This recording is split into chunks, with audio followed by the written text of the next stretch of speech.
Assalamualaikum warahmatullahi wabarakatuh.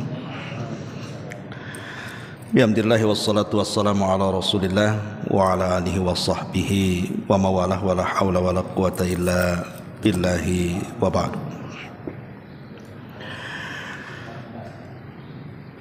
Taib daras di pagi ini insyaallah setiap Jumat pagi dan Sabtu pagi, jadi jam 6 antum sudah harus siap-siap ya. Jadi kajian saya di sini Jumat pagi pokoknya sama Sabtu pagi. Insyaallah kita akan mengkaji kitab Qawaidul Arba', dan nanti Sabtunya kita masih cari kitab apa. Dan saya minta antum semuanya menghafal matan daripada kitab Qawaidul Arba' ini. Jadi kita akan mengkaji sedikit demi sedikit supaya matannya bisa dihafal.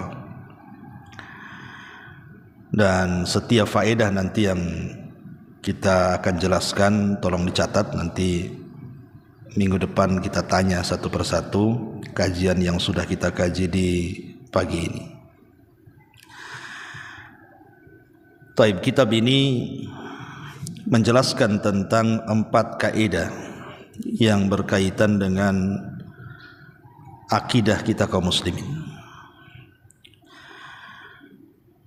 Dan kitab ini ditulis oleh Syekh Muhammad ibn Abdul Wahhab At-Tamimi rahimahullahu ta'ala. Kita baca pelan-pelan matannya baru kita jelaskan.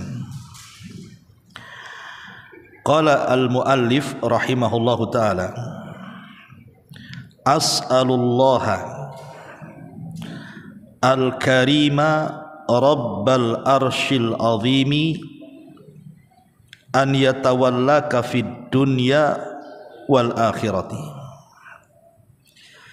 wa an yaj'alaka mubarakan aynama kunta wa an yaj'alaka mimman idza u'tiya syakara wa idza ibtuliya sabara wa idza adnaba istaghfara fa inna haula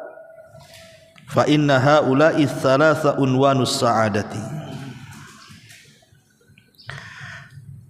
As'alullah, kata Syekh, as'alullaha, as'alu aku meminta kepada Allah Subhanahu wa ta'ala Al-Karim yang maha pemurah, Rabbal arsy, Rabb pemilik arsy, Al-Azim yang sangat besar, an yatawallaka, agar Allah memberikan penjagaan kepadamu, fid dunya, di dunia, wal akhirati, dan di akhirat, wa an yaj'alaka, dan agar Allah menjadikan kamu mubarakan, senantiasa diberkahi, aynama kunta, dimanapun engkau berada, wa an yaj'alaka, dan agar Allah menjadikan engkau mimman, dari orang, idza u'tiya, kalau diberi, syakara, dia bersyukur, wa idza ibtuliya, dan apabila diuji, sabara, dia sabar, wa idza adnaba, dan kalau dia melakukan dosa, istaghfara, langsung istighfar. Fa inna haula'i thalatha, maka sesungguhnya 3 perkara itu, unwanus sa'adati, adalah alamat-alamat dari kebahagiaan manusia. Perhatikan di sini. Di sini Syekh pengarang rahimahullahu ta'ala, beliau memulai kitabnya dengan muqaddimah yang sangat bagus sekali, muqaddimah yang luar biasa. Beliau memulai kitabnya dengan tawassul, bertawassul dengan nama-nama Allah Subhanahu wa ta'ala yang sangat agung sekali. As'alullah, aku meminta kepada Allah, Al-Karima, yang maha pemurah, Rabbal arshil azim, Rabb pemilik arsy yang sangat besar. Jadi Syekh memulai kitabnya dengan apa? Dengan tawassul. Apa itu tawassul? Tawassul itu artinya kita menghubungkan dengan Allah Subhanahu wa taala lewat nama-namanya agar Allah Subhanahu wa taala memberikan keinginan kita. Jadi kita menjadikan nama-nama Allah itu sebagai wasilah untuk keinginan kita kepada Allah Subhanahu wa taala. Dan tawassul itu ada dua macam. Ada tawassul yang disyariatkan, ada tawassul yang tidak disyariatkan. Adapun tawassul yang disyariatkan ada tiga. Tawassul yang disyariatkan ada tiga. Pertama, tawassul dengan menggunakan nama-nama Allah dan sifat-sifatnya. Yang kedua, tawassul dengan amal-amal soleh kita. Dan yang ketiga, tawassul dengan doa orang soleh yang masih hidup. Ini namanya tawassul yang dibolehkan. Saya ulang, tawassul dengan nama-nama Allah dan sifatnya, seperti yang dilakukan Syekh di sini dalam muqaddimah kitab Qawaidul Arba di sini. As'alullahal karim rabbal arsyil azim. Aku meminta kepada Allah, zat yang maha pemurah, Rabb pemilik arsy yang sangat besar. Lah hendaknya antum juga gitu sebagai santri. Kalau antum ingin diberikan kecerdasan ilmu, bertawassullah dengan nama-nama Allah. Setiap di waktu-waktu mustajab antum berdoa kepada Allah Azza wa Jal dengan menyebut nama-namanya agar Allah memberikan kecerdasan kepada antum. Bertawassul. Di antara nama Allah Al-Alim. Al-Alim itu zat yang maha mengetahui. Minta kepada Allah dengan memperbanyak kalimat Ya Alim, Alimni. Wahai zat yang maha mengetahui, ajarkan pengetahuanmu kepadaku. Nah, seperti itu. Minta setiap salat kita di waktu-waktu mustajab. Dan juga bisa untuk digunakan, doakan orang tua antum. Dengan tawassul dengan nama Allah itu mendoakan orang tua juga. Antum doakan dari pesantren sini agar orang tua dimudahkan rizkinya. Pamannya ya Razzaq, wahai zat yang maha memberikan rizki, berikan rizki kepada orang tuaku. Seperti itu. Dalam setiap waktu-waktu mustajab, sepertiga malam, ketika menjelang antara adzan dan qomat, ketika hari Jumat. Sekarang hari Jumat ini antara dua khutbah dan semenjak ba'da asar sampai maghrib itu waktu mustajab tuh. Itu namanya tawassul dengan nama-nama Allah namanya. Atau tawassul dengan amal soleh. Makanya jangan pernah meremehkan sebuah amal walaupun kecil. Karena boleh jadi yang kecil itu justru ikhlas. Dan boleh jadi dengan keikhlasan itu kita bisa bertawassul. Contoh, banyak antum lagi ada masalah, supaya Allah menghilangkan masalah antum, antum teringat dulu punya kebaikan.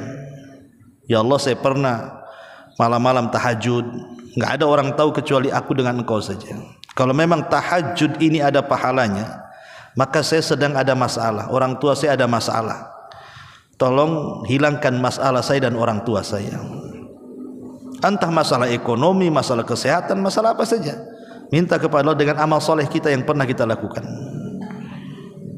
Mungkin antum bersih-bersih masjid, ini kan amal soleh, bersih-bersih masjid.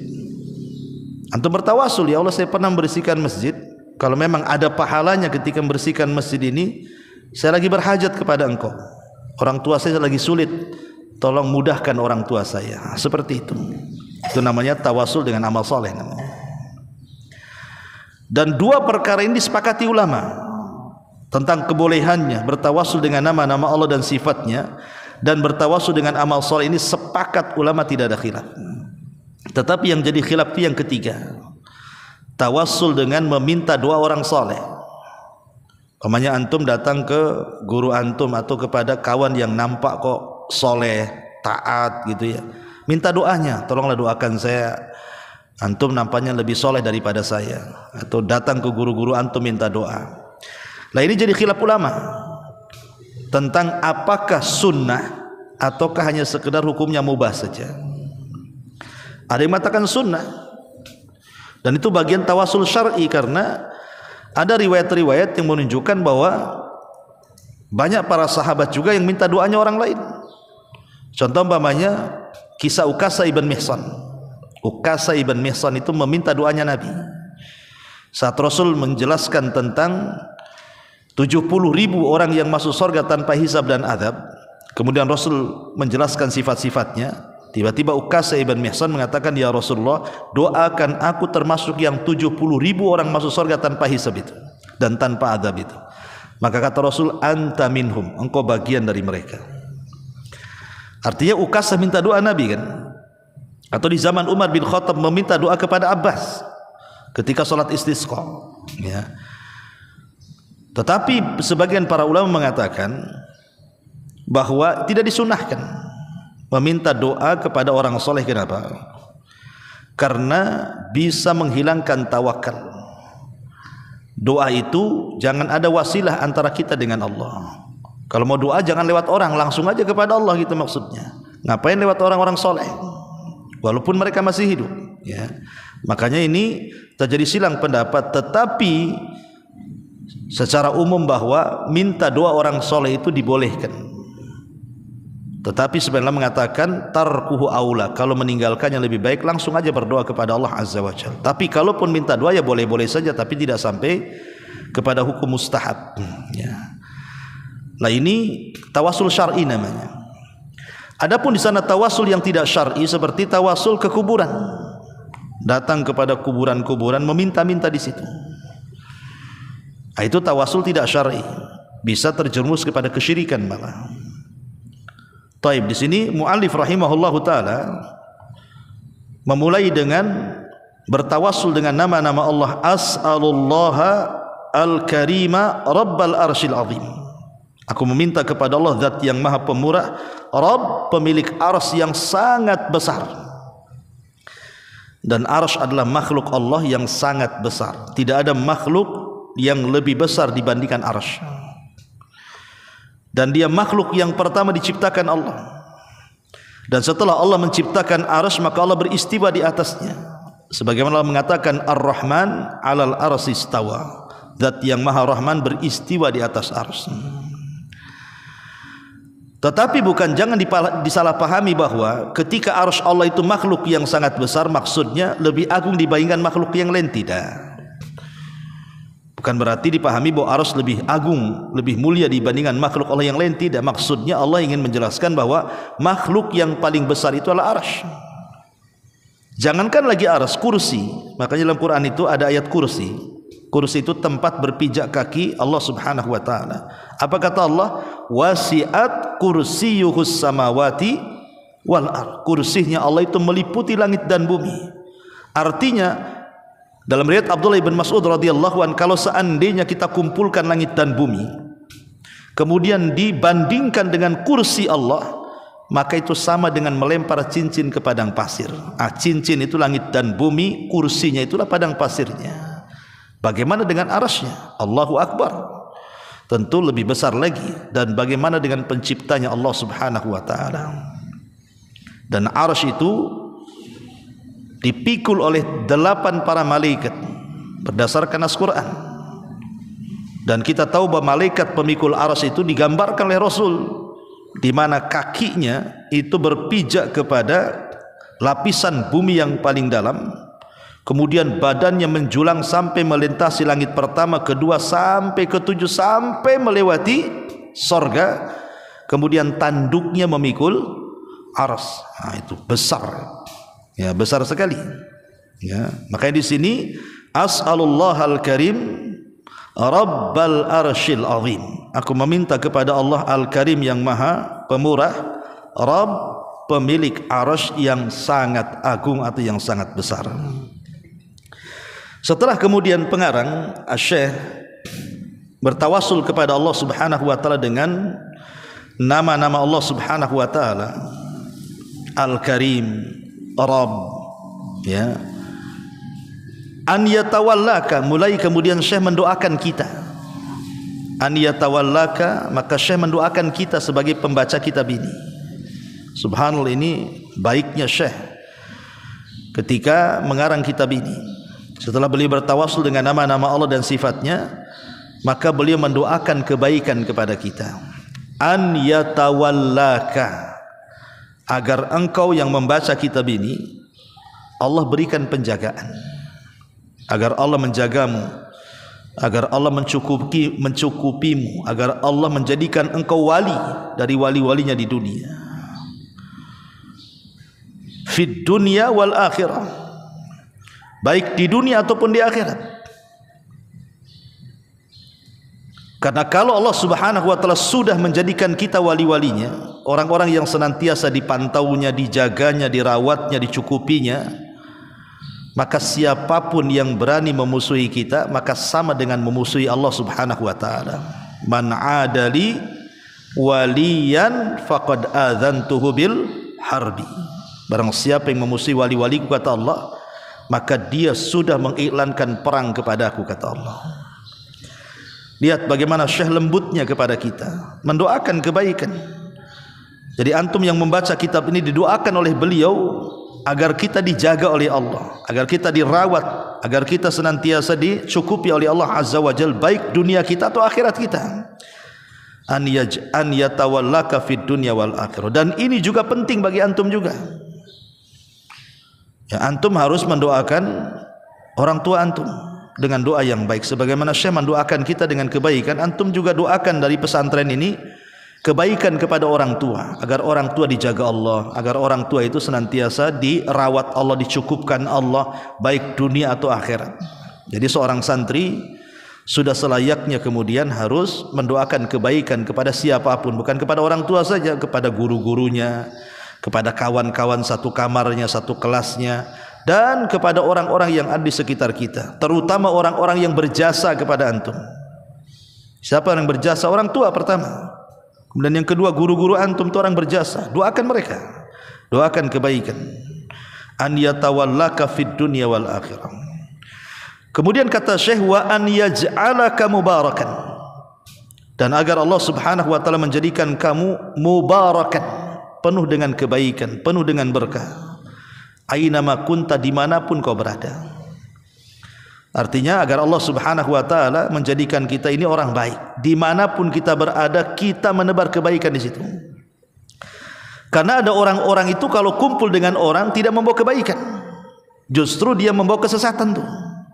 Jadi kalau bisa antum kumpul di mana saja, maka jadilah pembuka pintu sorga, jangan pembuka pintu neraka. Jadi keberadaan kita di tengah-tengah manusia itu jadilah orang yang bermanfaat, sehingga kita disenangi dan didoakan kebaikan. Jangan menjadi orang yang membuka pintu kejahatan, kumpul di situ pula buat mengacau orang dengan gibahnya, dengan namimahnya, dengan ucapan-ucapan kotornya. Jangan, ya. Jadilah kita orang baik dan membawa kebaikan kepada manusia. An yaj'alaka mubarakan aina ma kunta, agar engkau, kata Syekh, dijadikan orang yang penuh dengan berkah, kebaikan dimanapun kau berada. Kemudian kata Syekh, wa an yaj'alaka mimman idza u'tiya syakar, dan agar Allah menjadikan engkau dari manusia yang apabila diberikan nikmat dia bersyukur. Jadi Syekh mendoakan kita juga agar kita menjadi hamba Allah yang mudah bersyukur. Dan seharusnya begitu. Seorang muslim itu kalau diberikan nikmat oleh Allah Subhanahu wa taala, tidak boleh kita kufur, harus syukur. Saya buat dua percontohan dalam Quran. Pertama kisah Nabi Allah Sulaiman, yang kedua kisah Qarun. Dua-duanya diberikan nikmat oleh Allah, baik Qarun ataupun Nabi Allah Sulaiman alaihi salam. Tapi lihat bagaimana dua manusia ini ketika berhadapan dengan nikmat.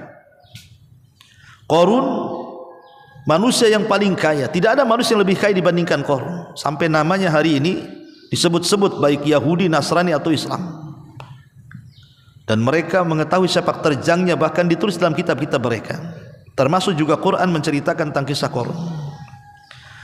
Lah ketika Nabi Allah Musa alaihi salatu wassalam diperintahkan Allah untuk mengambil zakat terhadap orang-orang kaya termasuk Qarun, Qarun menolak.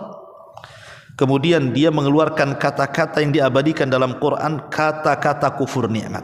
Apa kata Qarun? Innama utituhu min ilmin indi.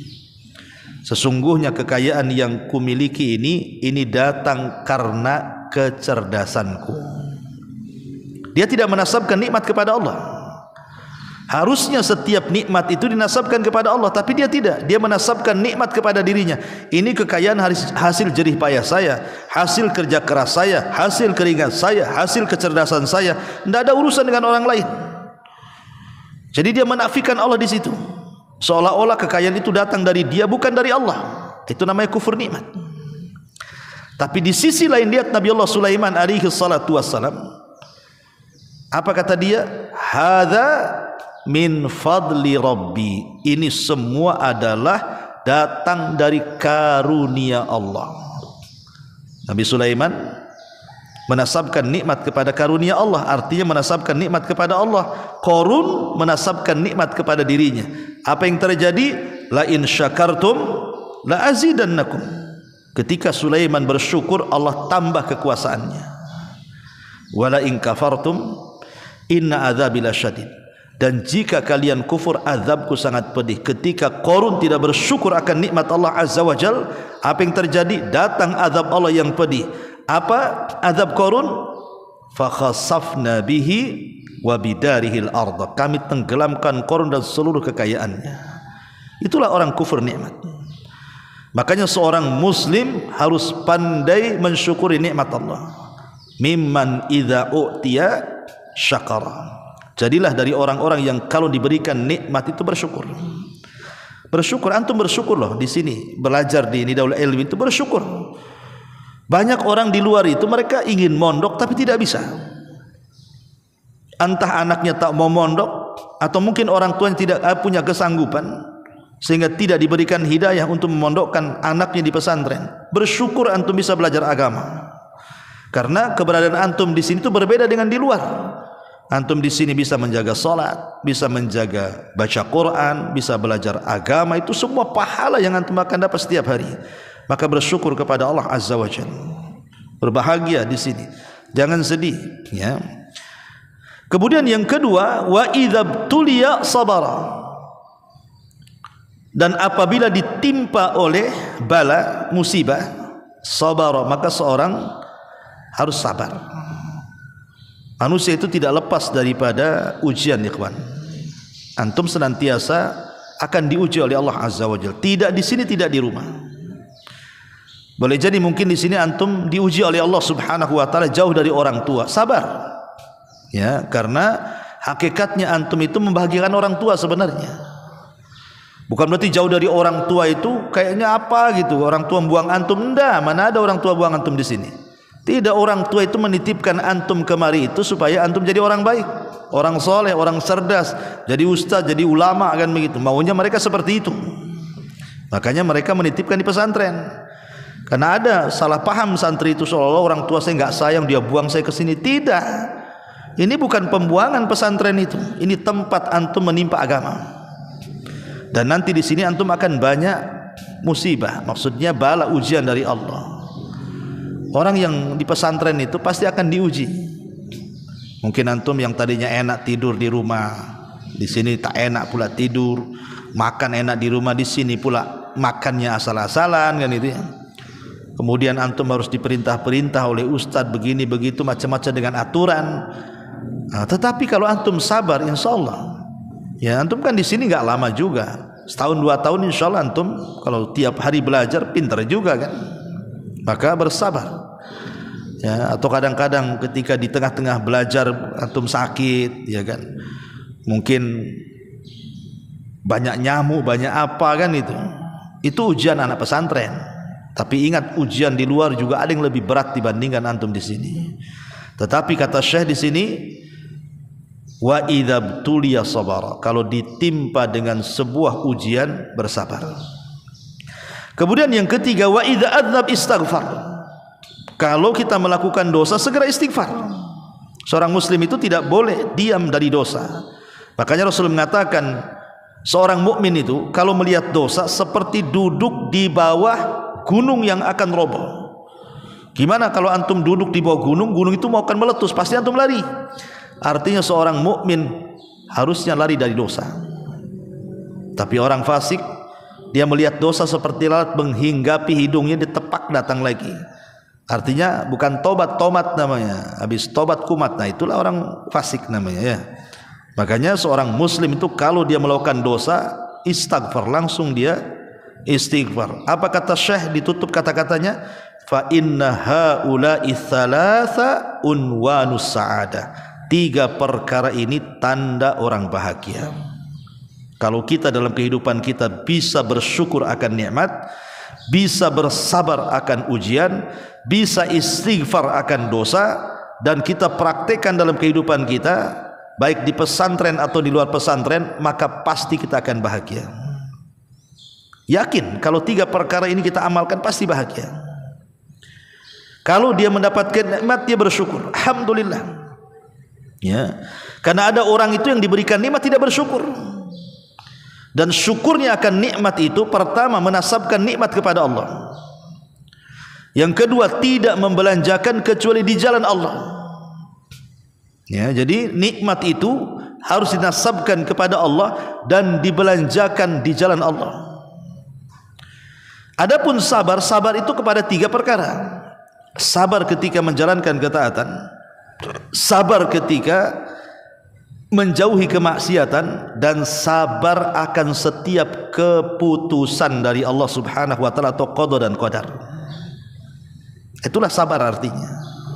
Ya. Adapun istighfar, tidak bisa istighfar itu dilakukan kecuali dengan taubat.